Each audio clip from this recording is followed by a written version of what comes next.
ലക്ഷദ്വീപിൻ്റെ പ്രകാശഗോപുരം doctor ബമ്പൻ. ആ നേതാവിനെ പരിചയപ്പെടുത്താൻ ഒരു മുഖവുരയുടെയും ആവശ്യമില്ല. എങ്കിലും ഖബറിൻ്റെ വിശാലതയിലേക്ക് മറഞ്ഞ ആ മഹാമനുഷ്യയെ ഓർത്തെടുക്കുമ്പോൾ മധുരമുള്ള വാക്കുകൾ കടമെടുക്കാതെ പൂർത്തിയാക്കുവതെങ്ങനെ? പാവപ്പെട്ട നിഷ്കളങ്കരായ ഒരു ജനതയ്ക്ക് മുന്നിൽ സർവവും സമർപ്പിച്ച് ആ നേതാവ് അവതരിക്കുമ്പോൾ അദ്ദേഹത്തെ കാത്തിരുന്നത് കരിങ്കല്ലിനേക്കാൾ കാഠിന്യമുള്ള കുറേ ഹൃദയത്തിൻ്റെ ഉടമകളായിരുന്നു. കല്ലും മുള്ളും നിറഞ്ഞ പാതകളാണ് ആ നേതാവിനെ കാത്തിരുന്നത്. ഡോക്ടർ ബമ്പൻ എന്നത് സുഗന്ധം പരത്തുന്ന മനോഹരമായ ഒരു പുഷ്പം പോലെ ആയിരുന്നു. ആ പൂവിൻ്റെ മനോഹരമായ ഇതളുകളിലേക്ക് മധുനുകരുവാനെത്തുന്ന ചിത്രശലഭങ്ങൾ പോലെ ചിലർ പറന്നെടുത്തു. അതെ, ആ നേതാവ് പതിയെ പതിയെ തൻ്റെ സാമ്രാജ്യം കെട്ടിപ്പടുക്കാൻ തുടങ്ങിയിരുന്നു. ദ്വീപുകാരൻ്റെ ഹൃദയത്തോടൊപ്പം ഡോക്ടർ ബമ്പൻ എന്ന പേരും മിടിച്ചു തുടങ്ങിയിരുന്നു.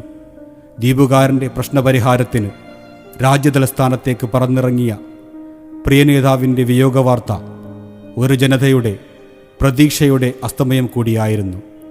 ഡോക്ടർ ബമ്പന് ശേഷം ഇനി ആര് എന്ന ചോദ്യം ദ്വീപുകാരൻ്റെ ചുണ്ടിൽ ചലിച്ചു തുടങ്ങി. ഡോക്ടർ ബമ്പൻ്റെ വിയോഗത്തിന് ശേഷം വന്ന പൊതു തെരഞ്ഞെടുപ്പിൽ മത്സരരംഗത്തേക്ക് ഡോക്ടർ പി കോയ സാഹിബിനെ തിരഞ്ഞെടുത്തു. കോൺഗ്രസ് എന്ന മഹാപ്രസ്ഥാനത്തിൻ്റെ അടിവേരിളക്കാൻ ജന്മമെടുത്ത ഡോക്ടർ പി കോയ സാഹിബ് അധികാരത്തിൻ്റെ ഇന്ദ്രപ്രസ്ഥത്തിലേക്ക് അനായാസം നടന്നുകയറി. ആ വിജയവാർത്തയ്ക്ക് കാതോർത്തവരുടെ ആഹ്ലാദമായിരുന്നില്ല മുഴുകിക്കേട്ടത്. അവരുടെ നിലക്കാത്ത നിലവിളികളുടെ തിരമാലകൾക്ക് ദീപങ്ങും സാക്ഷിയായി. ഡോക്ടർ ബമ്പൻ എന്ന പോരാളിയെ ജീവനതുല്യം സ്നേഹിച്ച ഒരു ജനതയുടെ അടങ്ങാത്ത വികാരപ്രകടനം. വികസനത്തിൻ്റെ പെരുമഴക്കാലം ഡോക്ടർ പി കോയയിലൂടെ ദ്വീപിൽ പെയ്തിറങ്ങി. കാലം പിന്നെയും നടന്നു നീങ്ങി. മറ്റൊരു പൊതുതെരഞ്ഞെടുപ്പ് കാലം. ലക്ഷദ്വീപിൻ്റെ രാഷ്ട്രീയ അംഗത്തിന് മുഹമ്മദ് ഫൈസൽ എന്ന ചെറുപ്പക്കാരൻ കടന്നുവന്നു.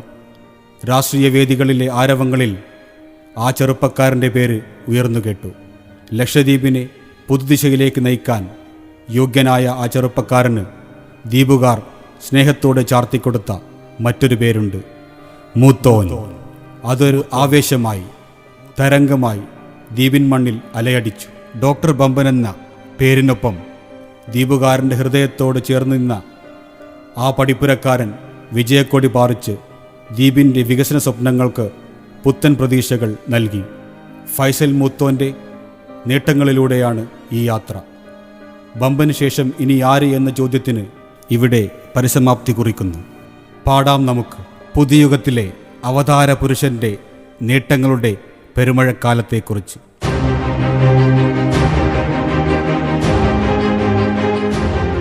ഫൈസൽ മൂത്തോന് MP ലാഡ് ഉപയോഗിക്കാൻ കഴിയില്ല എന്ന് വീമ്പ് പറഞ്ഞവർക്കുള്ള മറുപടിയായിരുന്നു തണലെന്ന സംഘടനയ്ക്ക് ആംബുലൻസ് അനുവദിച്ചതിലൂടെ നാം കണ്ടത്.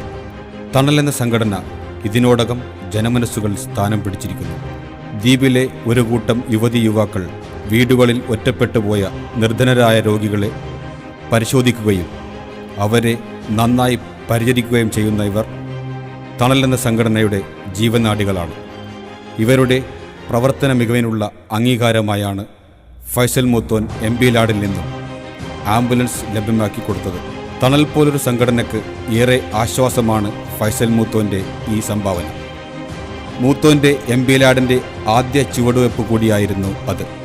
പരസഹായമില്ലാതെ ആശുപത്രിയിലെത്തി ചികിത്സ തേടാൻ കഴിയാത്ത നിർധനരായ രോഗികൾക്ക് സാന്ത്വനമേകുന്ന തണലെന്ന സംഘടനയ്ക്ക് ആംബുലൻസ് ഒരുക്കിയതിലൂടെ ഏതു നേരത്തും അവരിലേക്ക് എളുപ്പത്തിൽ എത്താനും അവർക്ക് സാന്ത്വനമേകാനും ഈ നന്മ നിറഞ്ഞ പ്രവൃത്തിയിലൂടെ സാധ്യമായി.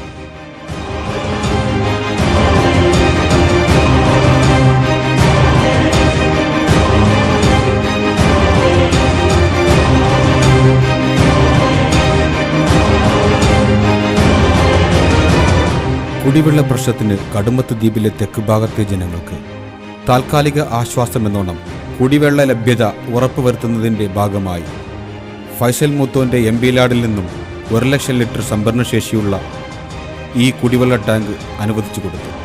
NIOTയുടെ നിർമ്മാണം പൂർത്തിയാകുന്നതുവരെ മഴവെള്ളം സംഭരിച്ച് വിതരണം ചെയ്യാനാണ് ഇതിലൂടെ ലക്ഷ്യമിടുന്നത്. ഭാവിയിൽ NIOTയിലൂടെ പമ്പ് ചെയ്യുന്ന വെള്ളം ഇതിലൂടെ സംഭരിച്ച് ദ്വീപിൻ്റെ വിവിധ ഭാഗങ്ങളിലേക്ക് എത്തിക്കുക എന്നൊരു ലക്ഷ്യം കൂടി ഇതിന് പിന്നിലുണ്ട്.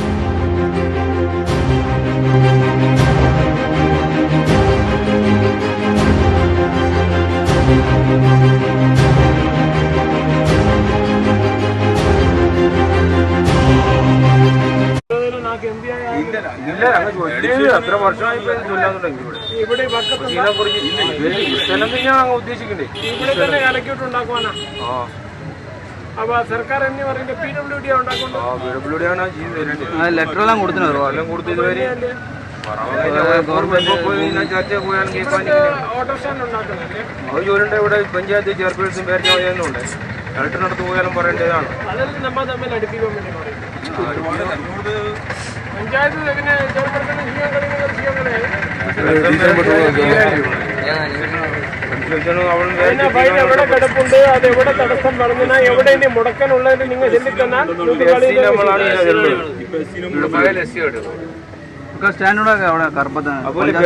ഭയങ്കര ബുദ്ധിമുട്ട് തന്നെ. ശരി, നിങ്ങൾ ഇലക്ഷത്തിൽ സപ്പോർട്ട് ചെയ്യും. എല്ലാം സപ്പോർട്ട് നോക്കാനല്ലേ എപ്പോഴും ഇവിടെ ഉള്ളിൽ ഏതെങ്കിലും റെപ്രസെന്റേഷൻ എന്തെങ്കിലും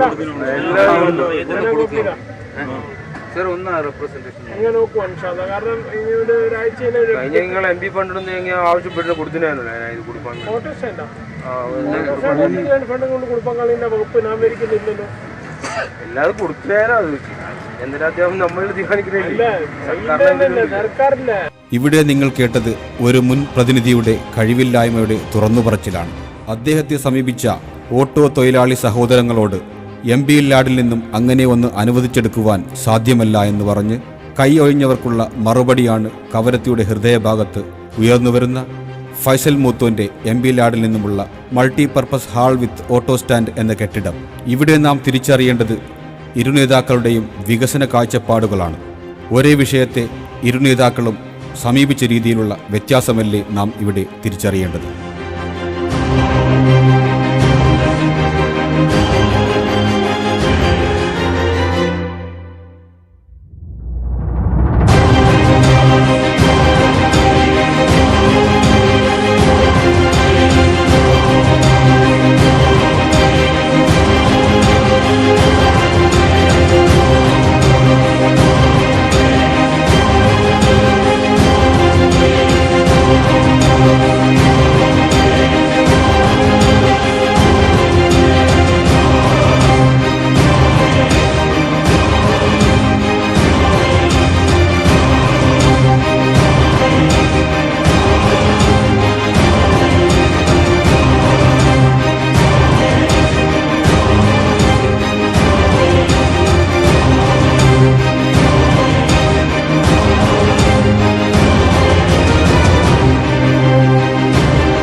രാജ്യം കണ്ട ഏറ്റവും മികച്ച രാഷ്ട്രപതിയായിരുന്ന ഡോക്ടർ APJ അബ്ദുൽ കലാമിൻ്റെ നാമധേയത്തിൽ ചെത്ലത്ത് ദ്വീപിൽ ഉയർന്നു നിൽക്കുന്ന സ്കൂൾ കെട്ടിടത്തിൻ്റെ ഭാഗമായ C ബ്ലോക്ക് പൂർണ്ണമായും ഫൈസൽ മൂത്തോൻ്റെ MP ലാഡിൽ നിന്നും അനുവദിച്ചെടുത്തതാണ്.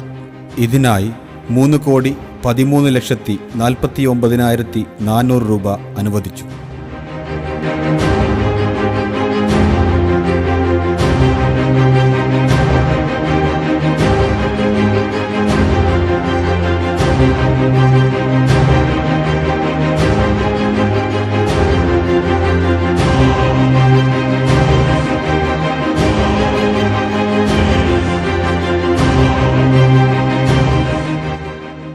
നമ്മുടെ വിദ്യാഭ്യാസ രീതിയിൽ പുതിയൊരു മാറ്റം കൊണ്ടുവരുന്നതിൻ്റെ ആദ്യ ചുവടുവെപ്പായിരുന്നു MP ലാഡിൽ നിന്നും ടാബ് അനുവദിച്ചു കൊടുത്തത്. ആദ്യം ടാബ് എവിടെ എന്ന് ചോദിച്ചവർ ഇന്ന് കുട്ടികൾ വഴിതെറ്റുന്നു എന്ന പുതിയൊരു വാദവുമായി എത്തിയിരിക്കുന്നു. ആദ്യം നമ്മുടെ ചിന്തയാണ് മാറേണ്ടത്. TVയും മൊബൈലും ഇല്ലാത്ത വീടുകൾ ദ്വീപുകളിൽ നന്നേ കുറവാണ്. ഇതേ വീട്ടിലേക്കാണ് ടാബുമായി വിദ്യാർത്ഥികൾ അല്ലെങ്കിൽ നമ്മുടെ മക്കൾ എത്തിയതാവട്ടെ മൂത്തോൻ്റെ MP ലാഡിൻ്റെ പേര് അച്ചടിച്ചുകൊണ്ട്. ഹാലിളകാൻ മറ്റെന്താണ് വേണ്ടത്? എന്തു കാര്യത്തിനും ഒരു മറുവശമുണ്ട്. നാം അതിനെ സമീപിക്കുന്ന രീതി അനുസരിച്ചായിരിക്കും അതിൻ്റെ നന്മയും തിന്മയും വേർതിരിക്കുന്നത്. ടാബ് ഒരു അപകടകാരിയല്ല. നമുക്കറിയാം, വിരൽ തുമ്പ് കൊണ്ട് വിസ്മയം തീർക്കുന്നവരാണ് നമ്മുടെ മക്കൾ അഥവാ വിദ്യാർത്ഥികൾ. ഫലകചലനം, ശീതസമരം പോലുള്ള പാഠ്യവിഷയങ്ങൾ ദൃശ്യങ്ങളുടെ സഹായത്തോടെ നമ്മുടെ സ്വന്തം മക്കൾ പഠിക്കുന്നതിൻ്റെ ദൃശ്യങ്ങളാണ് നമ്മളിവിടെ കണ്ടത്. ഇവർക്ക് നൂതനമായ ഡിജിറ്റൽ സാങ്കേതിക വിദ്യയിലൂടെയുള്ള വിദ്യാഭ്യാസ രീതി പരിചയപ്പെടുത്താൻ സാധിച്ചാൽ അവർ ദ്വീപിന് മുതൽക്കൂട്ടാവും എന്നതിൽ സംശയമില്ല.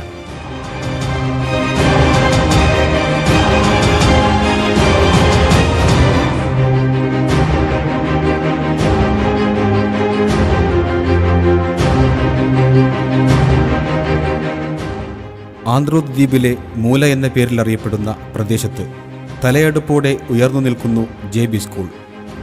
ഫൈസൽ മൂത്തോൻ്റെ പ്രാദേശിക വികസന ഫണ്ടിൽ നിന്നും തൻ്റെ ജന്മനാടിന് നൽകിയ ഏറ്റവും വലിയ സമ്മാനമാണിത്.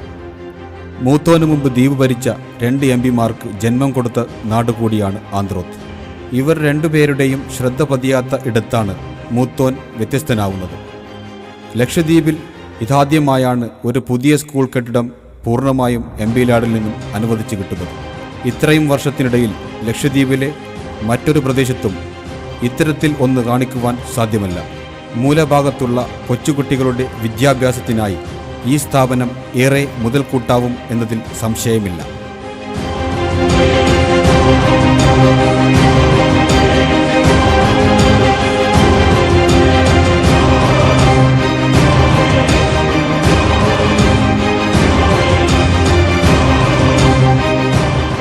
ആന്ത്രോത്തിൽ കപ്പലിറങ്ങി കുറച്ചുകൂടി നടന്നാൽ നാം കാണുന്ന സങ്കടകരമായ ദൃശ്യമാണിത്.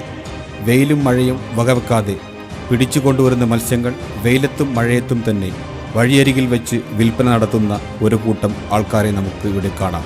ചെറുപ്പക്കാർ തൊട്ട് പ്രായമുള്ളവർ വരെ ഇക്കൂട്ടത്തിലുണ്ട്. അത്യാധുനിക സൗകര്യത്തോടു കൂടിയുള്ള ഫിഷ് മാർക്കറ്റ് സാധ്യമാകുന്നതിലൂടെ വെയിലും മഴയും കൊള്ളാതെ അവരുടെ കച്ചവടം സുഗമമായി നടത്താൻ സാധിക്കും. ബാക്കി വരുന്ന മത്സ്യങ്ങൾ കേടുകൂടാതെ സൂക്ഷിക്കുവാനുള്ള സൗകര്യം കൂടി ഇവിടെ ലഭ്യമാണ്. ആന്ത്രോത്ത് ദ്വീപിൻ്റെ മുഖച്ഛായ തന്നെ മാറ്റാൻ ശേഷിയുള്ള ഒരു വൻ പ്രൊജക്റ്റ് കൂടിയാണിത്.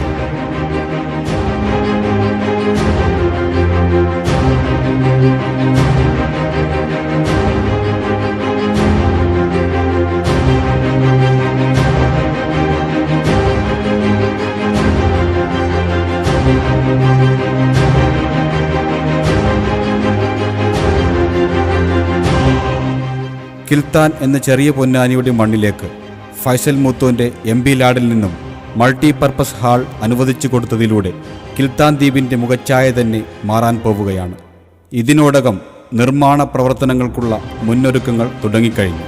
ഇതിനായി 1,12,72,000 രൂപയോളം വകയിരുത്തി കഴിഞ്ഞു.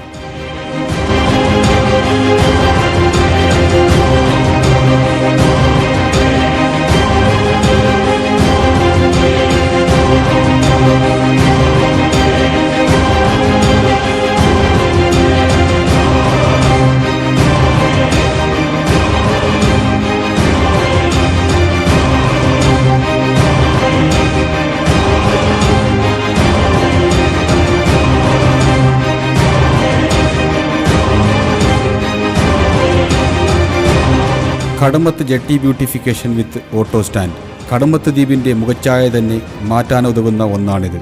ഫൈസൽ മൂത്തോൻ്റെ എംപിലാഡിൽ നിന്നുള്ള പദ്ധതികളുടെ ഭാഗങ്ങളിലൊന്നാണിത്. കടമത്ത് ദ്വീപിലെ ഓട്ടോ തൊഴിലാളി സഹോദരങ്ങൾക്ക് ടെലിഫോൺ ബൂത്ത് സൗകര്യത്തോടു കൂടിയുള്ള ഓട്ടോ സ്റ്റാൻഡും ഈ പദ്ധതിയിലൂടെ ലക്ഷ്യം വെക്കുന്നു.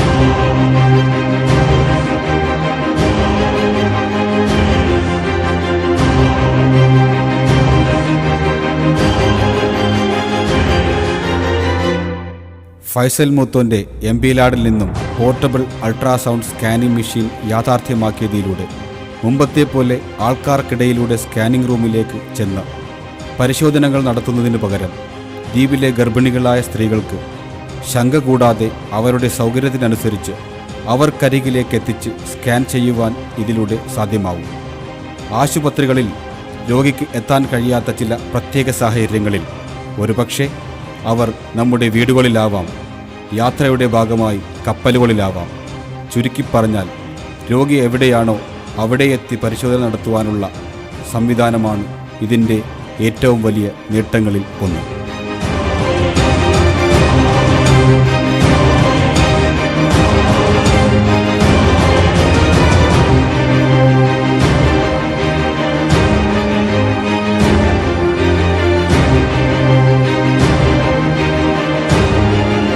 ആന്ത്രോത്ത് ദ്വീപിലെ മെയിൻ റോഡിനെയും ബ്രേക്ക് വാട്ടറിനെയും ബന്ധിപ്പിക്കുന്ന റോഡ് പ്രദേശവാസികളുടെ ഏറെക്കാലത്തെ ആവശ്യങ്ങളിലൊന്നായിരുന്നു. ഇന്ന് ഫൈസൽ മൂത്തോനിലൂടെ അവരുടെ ആവശ്യം യാഥാർത്ഥ്യമായിരിക്കുന്നു. ഇതിനായി ഫൈസൽ മൂത്തോൻ എംപിലാഡിൽ നിന്നും 54,11,400 രൂപ അനുവദിച്ചു കൊടുത്തു.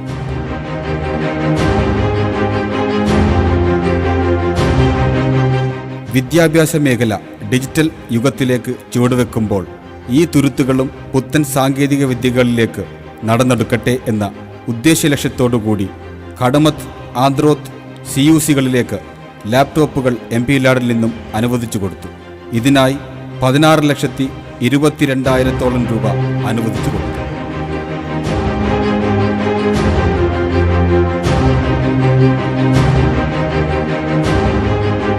കൽപ്പേനി ദ്വീപിലെ ഗവൺമെൻറ് സീനിയർ സെക്കൻഡറി സ്കൂളിന് ഡോക്ടർ ബമ്പൻ്റെ നാമം ഔദ്യോഗികമായി പ്രഖ്യാപിച്ചുകൊണ്ട് ബമ്പൻ സ്നേഹികളുടെ മനസ്സു കവർന്ന ഫൈസൽ മൂത്തോൻ കൽപ്പേനി ദ്വീപിലെ പഞ്ചായത്ത് ടൈപ്പ്റൈറ്റിംഗ് ഇൻസ്റ്റിറ്റ്യൂട്ടിലേക്ക് 10ഓളം കമ്പ്യൂട്ടറുകൾ എംപിലാഡിൽ നിന്നും അനുവദിച്ചു.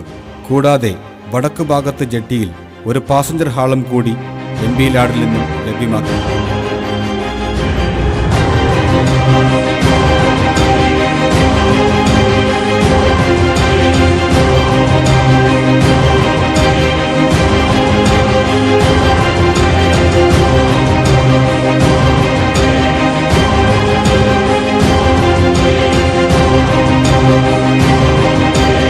മിനിക്കോയ് ദ്വീപിലെ ഫള്ളിശ്ശേരി വില്ലേജ് സ്കൂളിലേക്ക് ആംബുലൻസ് സൗകര്യം മൂത്തോൻ്റെ എംപിലാഡിൽ നിന്നും അനുവദിച്ചു കൊടുത്തു. ഇതിലൂടെ വിദ്യാർത്ഥികൾക്ക് അത്യാഹിത ഘട്ടങ്ങളിൽ എളുപ്പത്തിൽ ആശുപത്രിയിലെത്താൻ സഹായകരമാകും. ദ്വീപിലെ എല്ലാ സ്കൂളുകളെയും സ്മാർട്ട് ക്ലാസ് റൂമുകളാക്കി ഉയർത്തുക എന്നതാണ് നമ്മുടെ ലക്ഷ്യം. നമ്മൾ ഇതുവരെ പഠിച്ചു വന്ന സാഹചര്യം, ക്ലാസ് റൂമിലെ വലിയ കറുത്ത ബോർഡിന് മുന്നിൽ ടീച്ചർ കുറിച്ചു തരുന്ന അറിവുകൾ പകർത്തുകയും ടെക്സ്റ്റ് ബുക്കിലൂടെ ടീച്ചർക്കൊപ്പം കണ്ണോടിക്കുകയും ചെയ്യുന്ന ഒരു പഴയഞ്ചൻ ശൈലിയാണ് നാം ഇന്നും മാറ്റമില്ലാതെ തുടർന്നുകൊണ്ടിരിക്കുന്നത്. അത് തെറ്റാണെന്ന് ഇവിടെ സമർത്ഥിക്കുകയല്ല. സ്മാർട്ട് ക്ലാസ് റൂമുകൾ നമ്മുടെ സ്കൂളുകളിൽ ഇടം പിടിക്കുന്നതോടുകൂടി ലക്ഷദ്വീപിലെ വിദ്യാഭ്യാസ മേഖലയിൽ വൻ മാറ്റങ്ങൾക്കാണ് വഴി തുറക്കുന്നത്. തിരഞ്ഞെടുക്കപ്പെട്ട ക്ലാസ് റൂമുകളിൽ പാഠ്യവിഷയങ്ങൾ വലിയ സ്ക്രീനിലൂടെ പ്രദർശിപ്പിച്ച് വിദ്യാർത്ഥികൾക്ക് നവ്യാനുഭവം നൽകാൻ ഇതിലൂടെ സാധിക്കും. നാം അറിഞ്ഞ പല കാര്യങ്ങളും ദൃശ്യവൽക്കരിക്കുകയും ചെയ്യുമ്പോൾ അത് മനസ്സിലാക്കുവാനും പഠിച്ചെടുക്കുവാനും വിദ്യാർത്ഥികൾക്ക് എളുപ്പത്തിൽ സാധ്യമാവും എന്നതിൽ സംശയമില്ല.